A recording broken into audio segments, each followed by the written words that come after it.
안녕하십니까. 지저스 메디컬 센터 조형훈 원장입니다.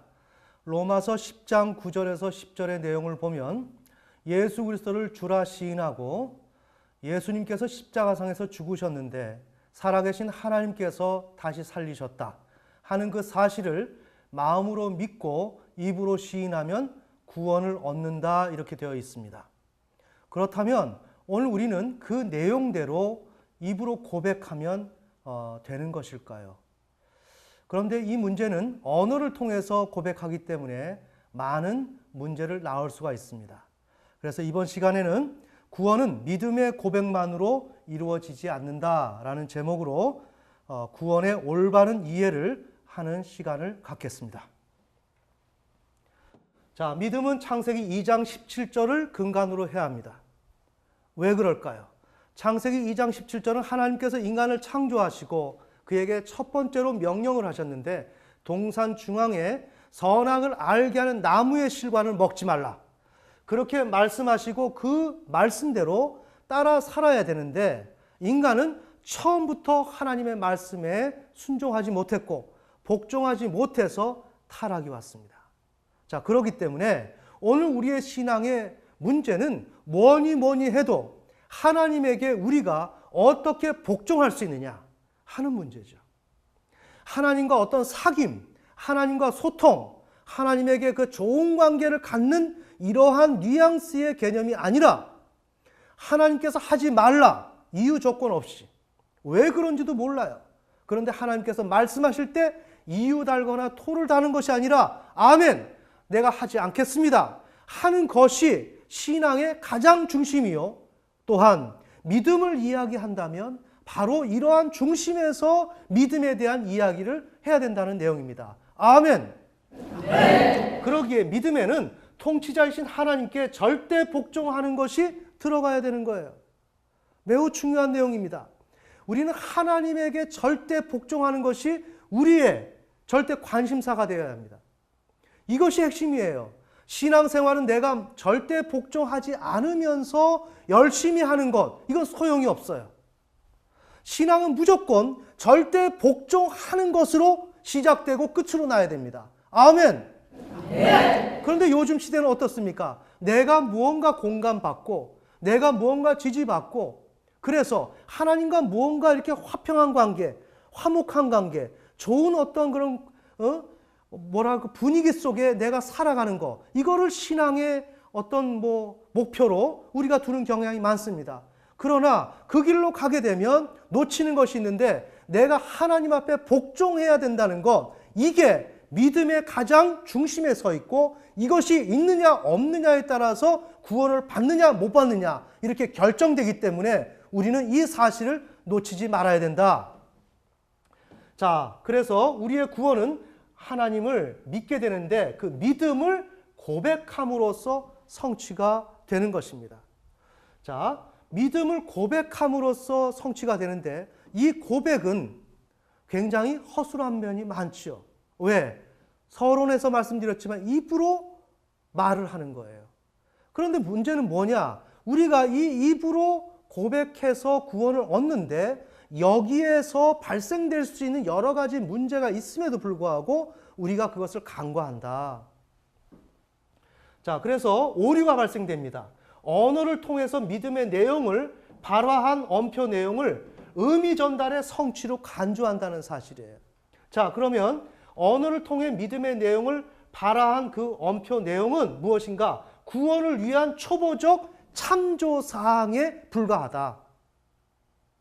우리는 믿음의 고백을 하면 그 사실 자체가 다 마무리되어서 구원받는데 아무런 문제가 없는 것처럼 생각이 든다 이거예요. 왜? 로마서 10장 9절에서 10절 사이에 그렇게 말씀하셨으니까요.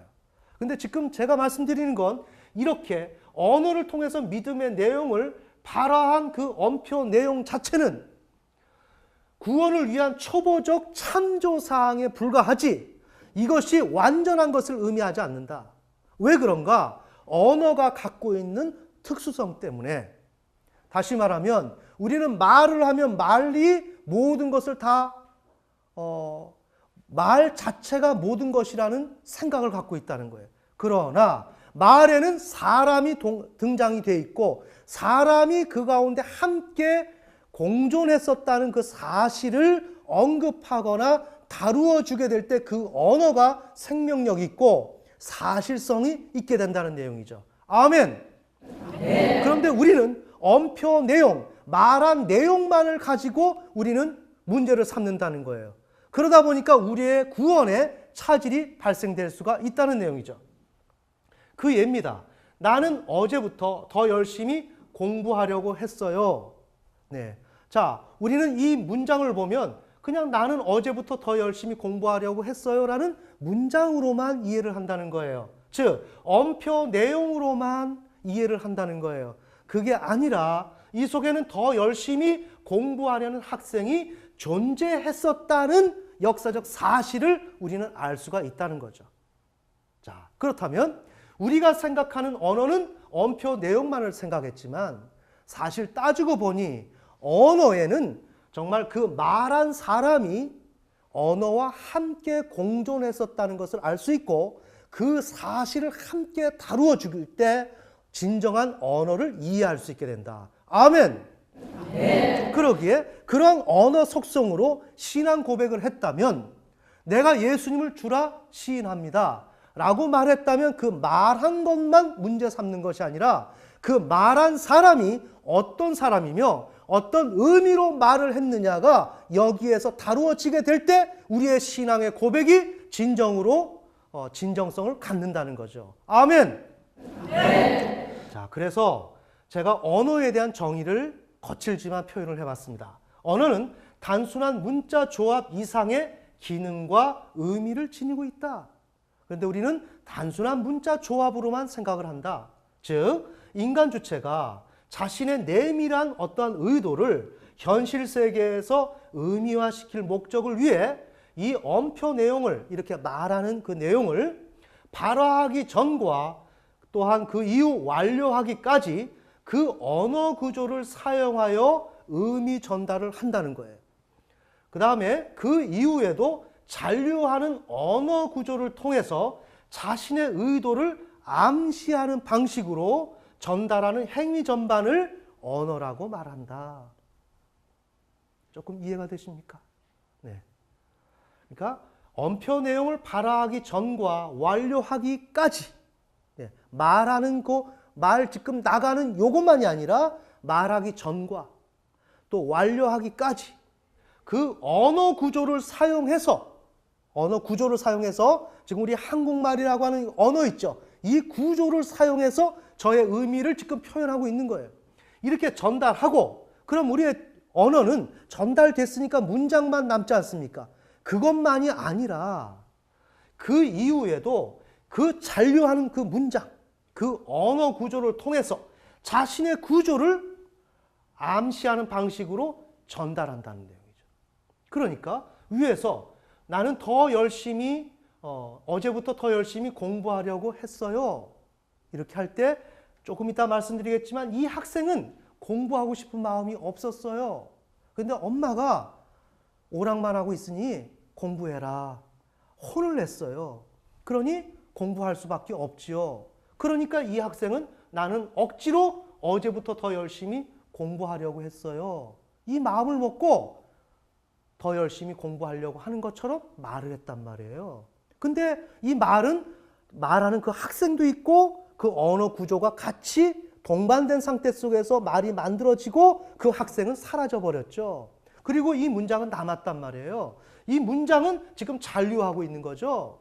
잔류하는 언어 구조를 통해서 이 문장은 어떻게 해요? 엄마의 뇌리 속에 지금 잔존하죠. 우리 아이가 더 열심히 공부한다 그랬어. 뭐 하고 있어요? 그런데 실질적으로는 아이는 그 언어를 통해서 무엇을 암시하고 있어요? 나는 엄마 공부하기 싫어하는 거 모르지? 근데 엄마가 하라 그래서 나는 하는 거야. 엄마 모르지? 그것을 암시한단 말이에요.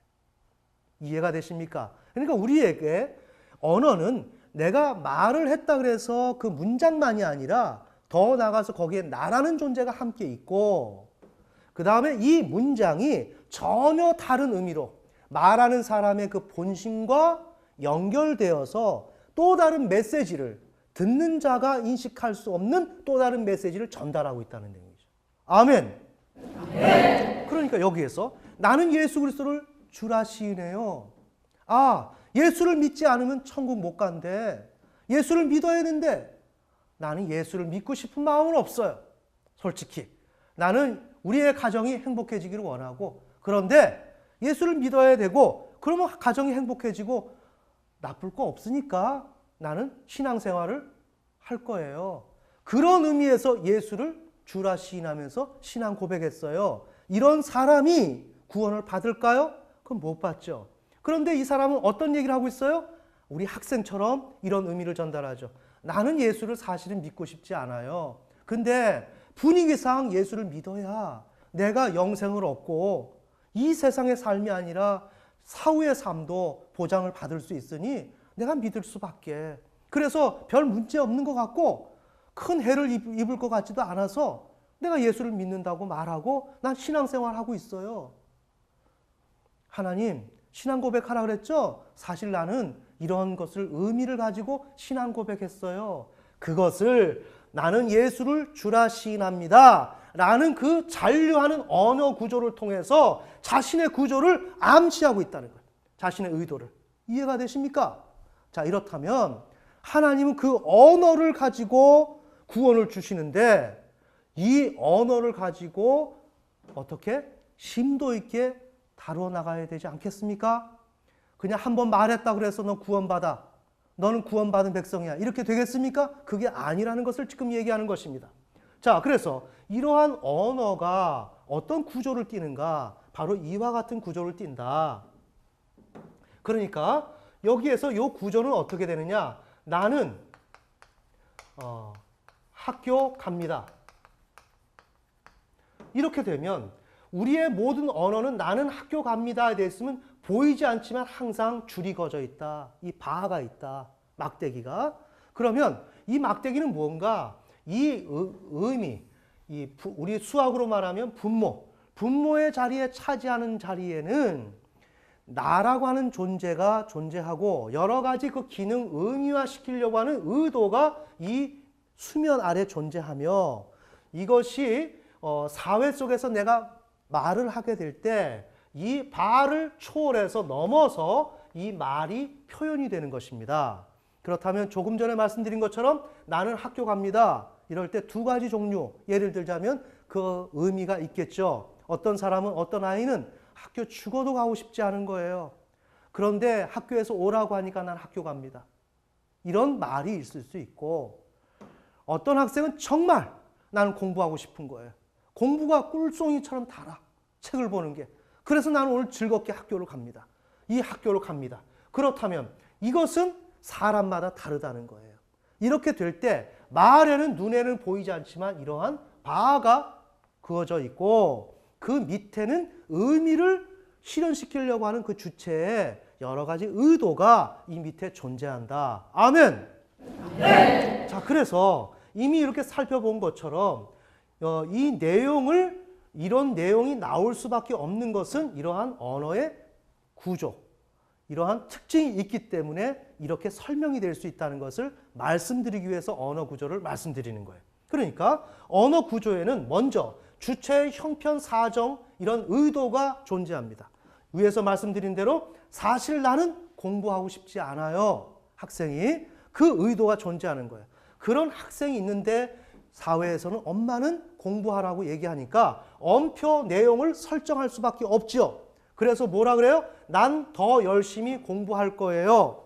난 예수님을 믿을 거예요. 나는 예수님을 믿을 마음이 없는데, 믿을 마음이 필요성이 없는데 믿어야 되는 분위기니까 나는 예수님을 믿을 거예요 라고 엄표 내용을 내 마음속에서 먼저 설정한다는 거예요. 지금 말 한마디 나가는 것을 하나하나 세분화시켜서 지금 말씀드리는 겁니다.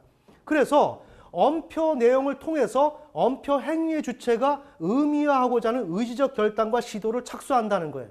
지금 무슨 내용이냐?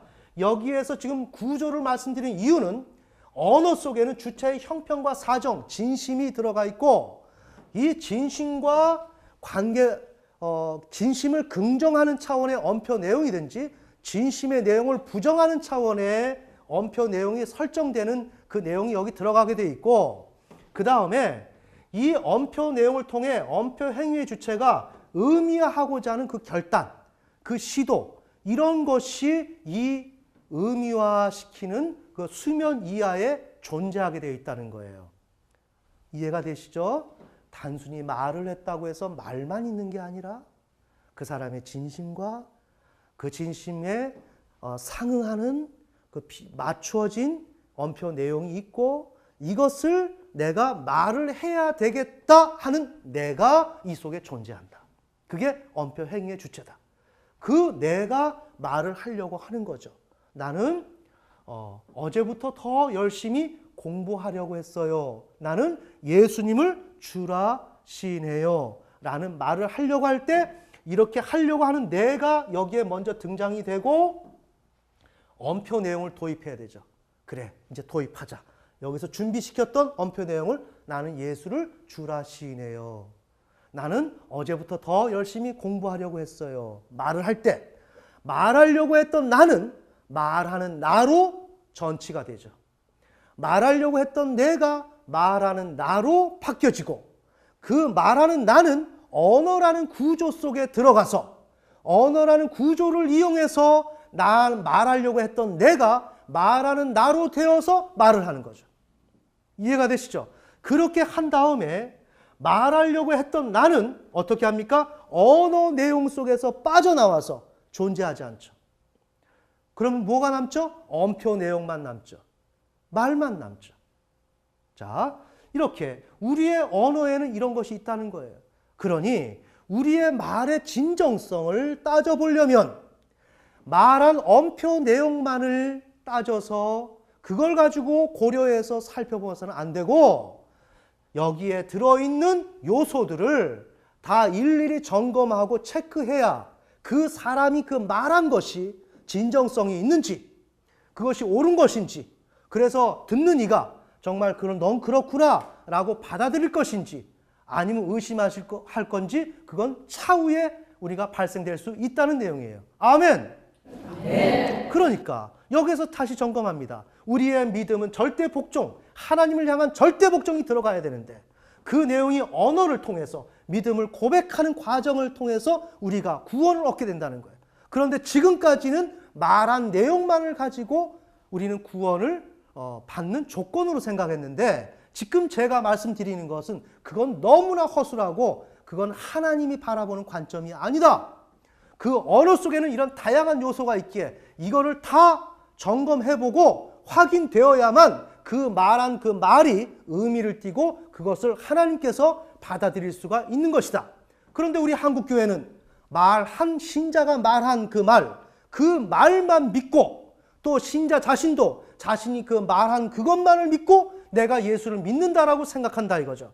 그런데 그렇지가 않다는 거죠.